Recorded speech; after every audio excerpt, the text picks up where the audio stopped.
Bonjour à tous et bienvenue sur une nouvelle vidéo de Notions Juives. J'aimerais aujourd'hui partager avec vous une réflexion sur un sujet qui nous touche à tous.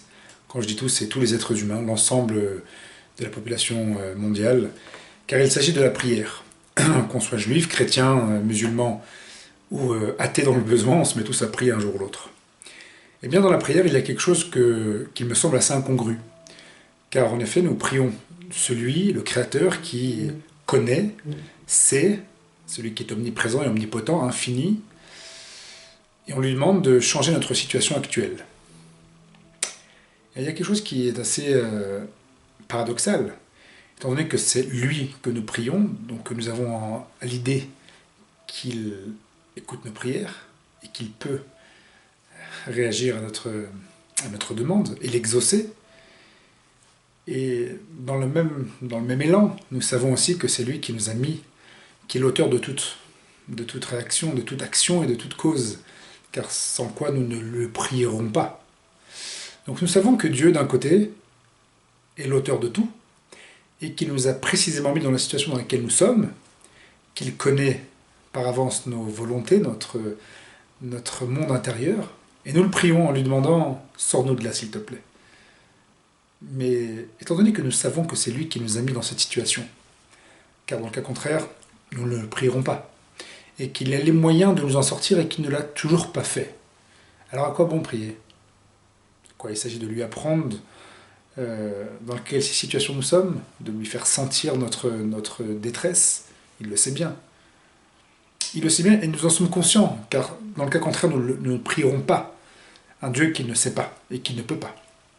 Donc nous savons pertinemment qu'il sait, qu'il peut, et qu'il nous a mis dans cette situation, dans la réalité présente dans laquelle nous sommes, et nous prierons quand même, Alors, on ne va pas essayer de refaire la psychologie humaine, de savoir quel est de l'ordre du placebo, mais en tout cas au niveau du culte, étant donné que pour la part de la religion juive, dont on connaît les fondements rationnels et cohérents, quelle est la cohérence de demander pour Dieu à l'homme de le prier, de lui demander de le sortir de la situation dans laquelle il est, si c'est lui qui l'y a mis? Eh bien, il y a plusieurs approches à la prière. Le Rambam, par exemple, Maïmonide, nous explique qu'un des fondements de la prière, c'est de se tenir devant Dieu. On parle de quelque chose d'assez sensitif dans le vécu, de se mettre devant Dieu pour ressentir la présence de Dieu et donc de s'imprégner, d'intégrer en nous sa divinité, et son omnipotence et son omniprésence. C'est un pan de la prière, mais le Rambam ne fait pas fi du fait que la prière est composée de demandes aussi, spécialement dans le canon liturgique juif, qui implique des demandes. Des demandes, que ce soit au niveau de la sagesse, de la prospérité, de la postérité. Le Rambam dit quelque chose d'autre dans son Guide des égarés. Il dit que la prière a pour vocation, pour but, de nous dépâtir de tous nos desiderata, de toute notre matérialité, afin de pointer, de viser la spiritualité. Et donc nous avons, d'après le Rambam, une vision dans laquelle la prière, que ce soit de se tenir lorsqu'on se tient devant le roi, ou quand on met de côté, à un instant, à un moment donné, nos comptes mondains, et qu'on s'extrait un peu de notre petit confort vers une fenêtre qui mène vers un nouvel horizon. Mais il me semble que cette explication est à moitié. Elle vaut ce qu'elle vaut, mais tant qu'on ne la complète pas avec le reste des commentaires que nous avons reçus, alors elle dirait simplement que la prière est éducative, et dans son éducation, d'accord, elle ne justifierait pas la demande et la louange de Dieu. Peut-être que la louange, si, elle aurait pour vocation en tout cas de soumettre l'homme au service divin, et elle n'aurait absolument pas pour but de résoudre les problèmes de l'homme. Alors que, si les sages de la Grande Assemblée qui ont codifié la prière y ont émis des demandes, c'est bien que factuellement ils peuvent trouver une résonance quelque part. D'où la question qui revient, car je ne trouve pas dans les propos de Maïmonide une réponse précise à cette question-là. Comment espérer que Dieu nous change de notre situation si c'est lui-même qui nous y a mis?